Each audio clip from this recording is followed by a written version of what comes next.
Hello dear friends and music lovers, Goksel Canerli here. Welcome to my channel. We are learning piano.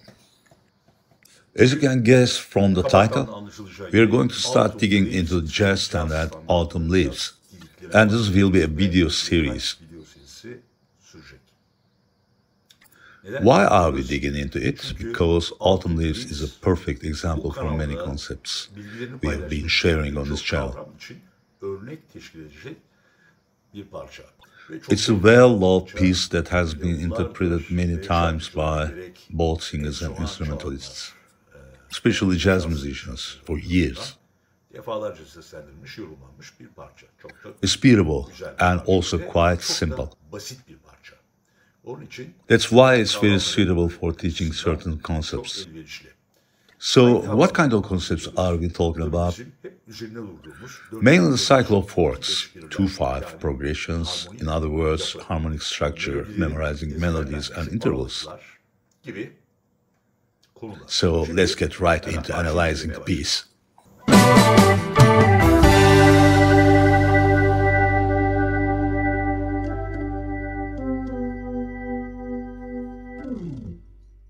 When we look at the sheet music, these are PDFs from what we call a fake book.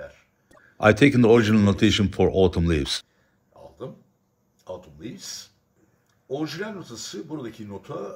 It's written in B-flat major. Let's quickly recall our scale, B-flat major. It is two flats, B-flat and E-flat. At the top of the sheet, there are chord symbols like C-7 and F7. These are the chord symbols intended for instruments that can play harmony like piano or guitar. They tell you which chord to play under the melody.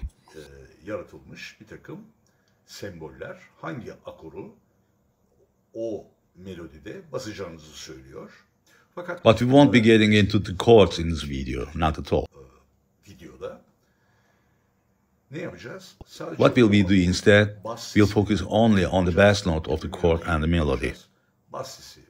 We'll try to understand how to memorize just the bass and melody. And later, we'll explore how to play the piece in all 12 keys. That's what we'll cover in this first video of the series. So, let's put this sheet music aside for now.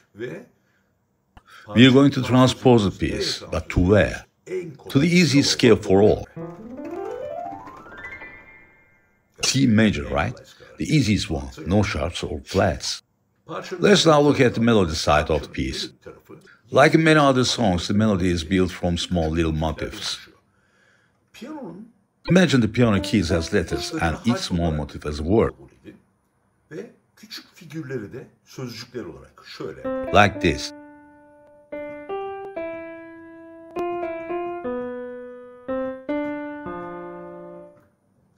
And when these words combine, they form musical sentences.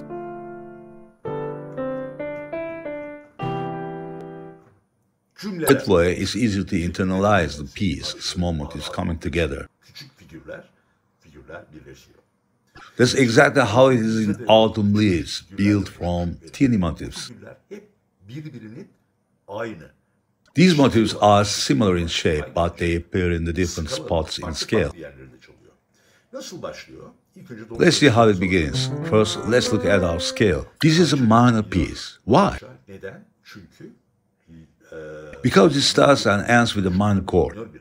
If a piece begins and ends on a minor chord, we can safely call it a minor piece.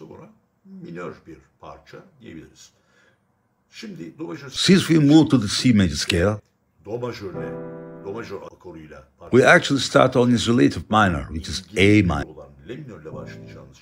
So this version will be considered a minor piece. And here's something that might catch your attention in the song. The harmony, meaning the chord progression, moves entirely in fourths. The song starts with A minor. Then the chords go like this. A minor 7, D minor 7, G7, C major 7, F major 7, B minor 7 flat 5, and back to the A minor 7. That's the first part of the tune, entirely based on the cycle of fourths. But we're only using the bass notes, so we won't follow this progression exactly. Instead, we'll sometimes move forward, sometimes back.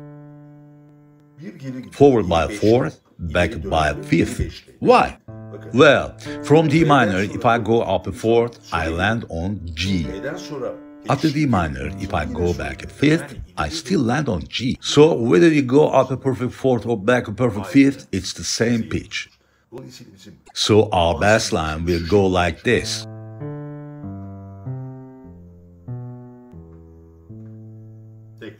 Let's repeat. We're starting on A and we'll end on A as well. Now, what about the melody? When we start on A, the melody also begins with A. Oh, when I go too far left, I fall off the screen, so I play it more to the right. You can play the A here or here, but for bass, we generally want a lower pitch A, something deeper. I try not to go off screen, seems like I can reach down to F here. We start with A, and the melody also begins on A. Here's the motif of the first phrase. Since we're in A minor, it moves up 3 steps in the scale, 1, 2, 3. Then it jumps a fourth interval. Again, I'm not naming notes, I'm just talking in terms of intervals. When I say scale, I mean diatonic. What does diatonic mean? It means staying within the notes of the scale.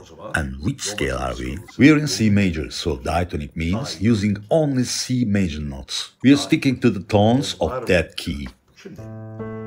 Now, as soon as I hit that fourth interval, we begin our journey in fourths.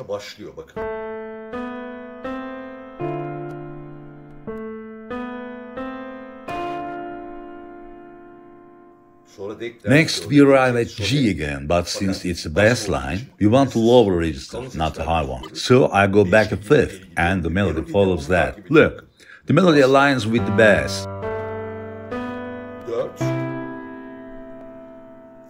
We can go down to F here, another cycle of fourths, from C to F.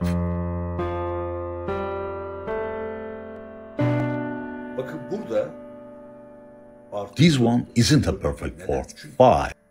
Because a perfect fourth would bring us to B flat, but B flat isn't in the C major scale. So this spot gives us a tritone. And from there, we eventually land on E. Yes, E is visible on the screen now. When we reach E, we are going to walk through the scale from there. Now, why did we do it like this? Let's quickly go over that again. In jazz and other music styles, everything is built on tension and release. What do we mean by tension and release? Some intervals are consonant and some are dissonant. For example, fifths are very consonant intervals. They're very stable, very peaceful, no tension at all. Sixths are also that way, very stable. But the tritone interval, that brings tension, doesn't it? Now, fourths are usually consonant too. But depending on the context, some notes can make them dissonant. But these dissonant intervals create tension, which is super valuable in jazz.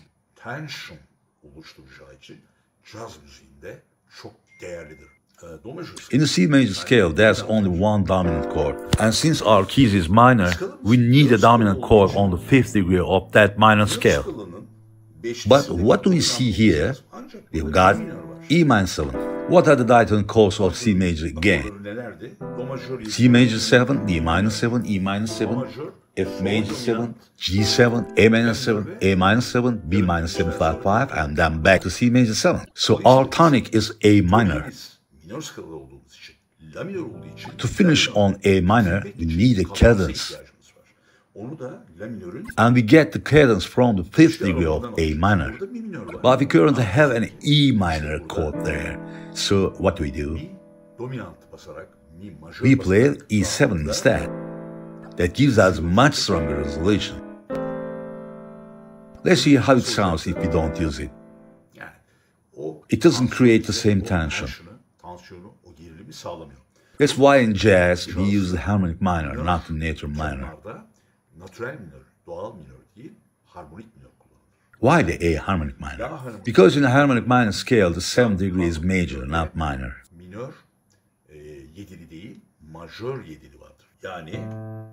From A, it goes like this. A major 7th and then back to the tonic. Here we have an A flat, so in E7 instead of playing G. We play G sharp to establish the cadence. We've tried to explain this in many of our previous videos. So here,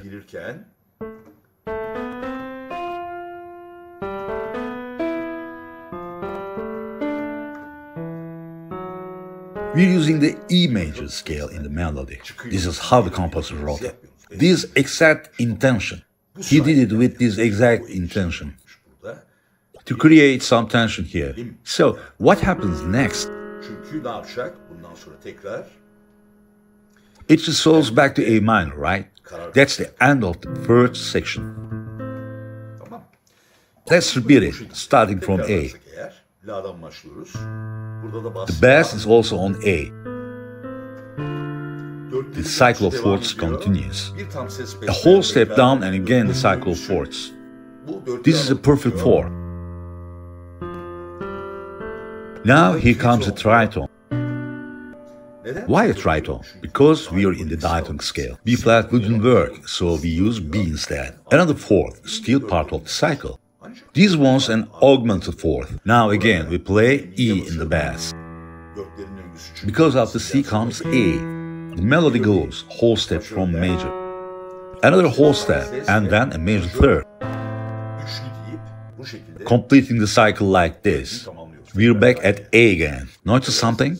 The melody always pauses on the 3rd of the chord. Look. A. The chord is D minor. I hit the F, the 3rd voice. Then C, E, the 3rd voice.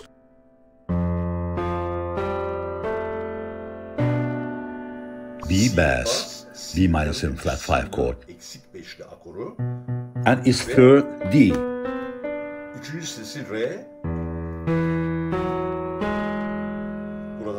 Then here, A chord again. We land on its 3rd. So the first section ends like that. Now we move on to the second section. Where did we leave off? At A. The motif here goes like this. We step back from A and then move one step forward again.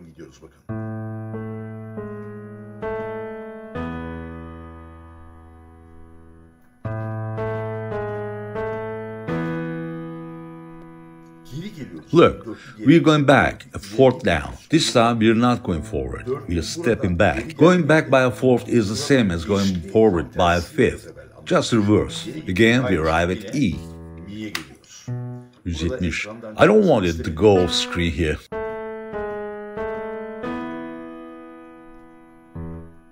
So we play E. And then we step back again, back to A. The cycle of fourths continues. From A to D, then G.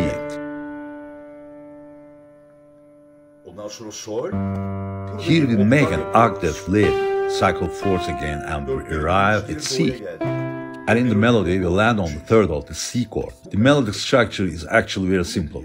Once we memorize the structure, we'll be able to transport the tune easily into other keys. We've ended the second part here. Now we're moving into the third part from this point. Here, we use a chromatic descent again, going down by a semitone.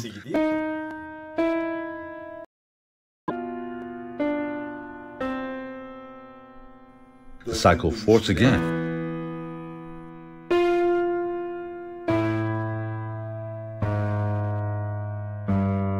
Once more, a chromatic descent.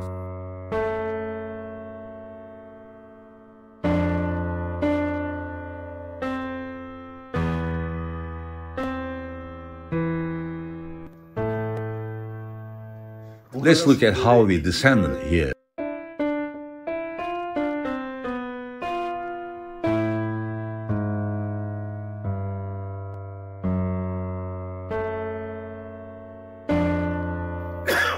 We're still descending chromatically. And land on E, then the cycle of fourths again. And finally, A, and that's where we finish. And that's how we play this tune in A minor. First motif.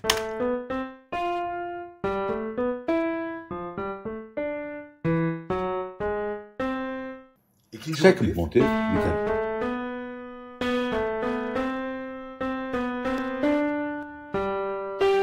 octave. Third motif, where is the stop?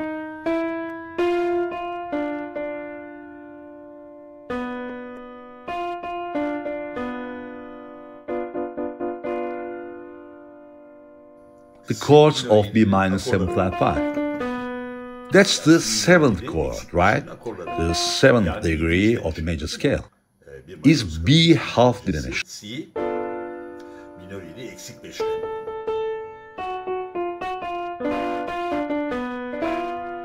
And from here we begin descending.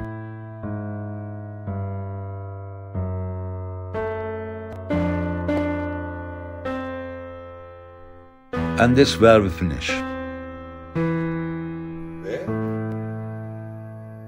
Now, taking this principle into account, we'll move on to the next scale using the cycle of fourths. What comes after C? At major scale.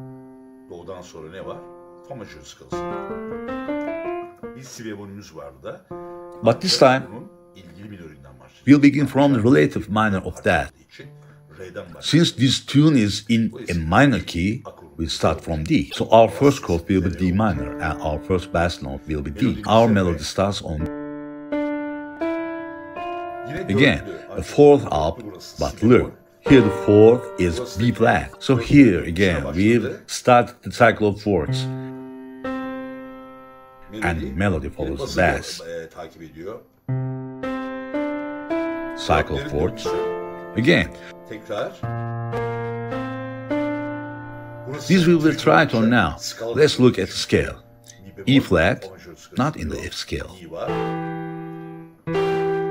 E is in there, so we go back again. Melody goes to A. And here, what do?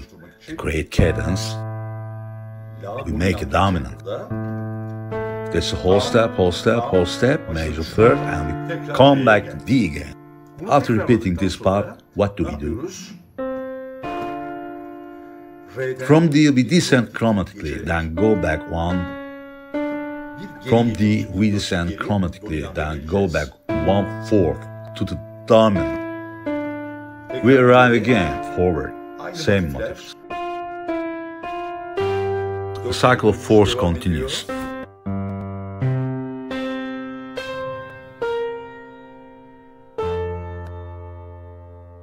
Same idea, then comes the third part. We step back one more time. Cycle of fourths. Now we'll descend from D. Let's do it here, so it doesn't go off screen.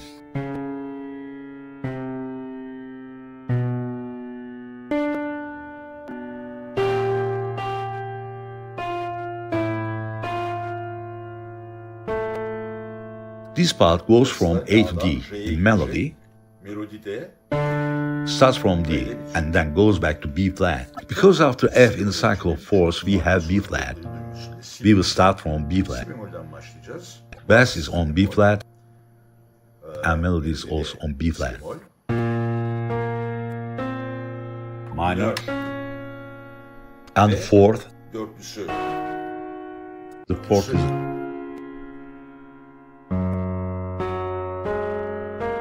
try it again.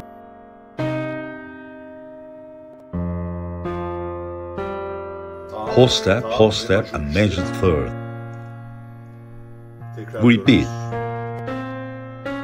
Fourth, fourth, fourth.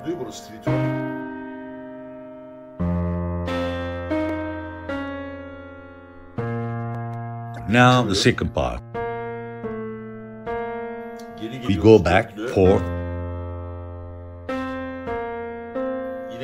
then forward again, fourth, forward again, and fourth,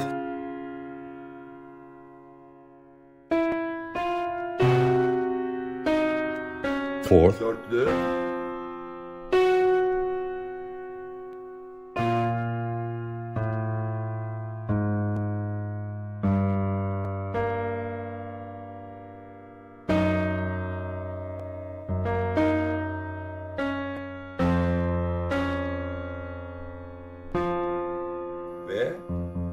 and from here we go to B flat and finish both. Yes, after this you should practice all the scales and with the same logic. You'll be able to play Autumn Leaves comfortably in all 12 keys.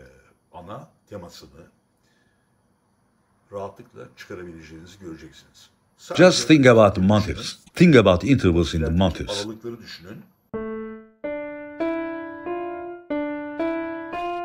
Think about this fourth interval. You can do it anywhere you want.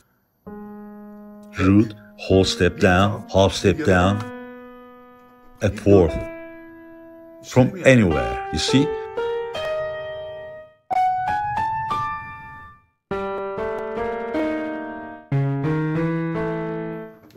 You can do it from anywhere. If you start from here, it's a whole step down from the root, down a fourth. Then a whole step down. Fourth. Whole step, whole step, whole step, and a major third at the end. This whole step. Fourth. Whole step. Fourth. Half step. Whole step, whole step, whole step. Major third. If you think about these intervals, you'll never make a mistake with the melody of this tune. And with the cycle of fourths in the left hand, you'll be able to bring out the whole tune easily. Look, you can use this method not only in Autumn Leaves, but in dozens, even hundreds of tunes similar to it. By applying this method, you create the harmonic foundation. At the bottom of harmony, there is always a bass note. If you play the bass note correctly,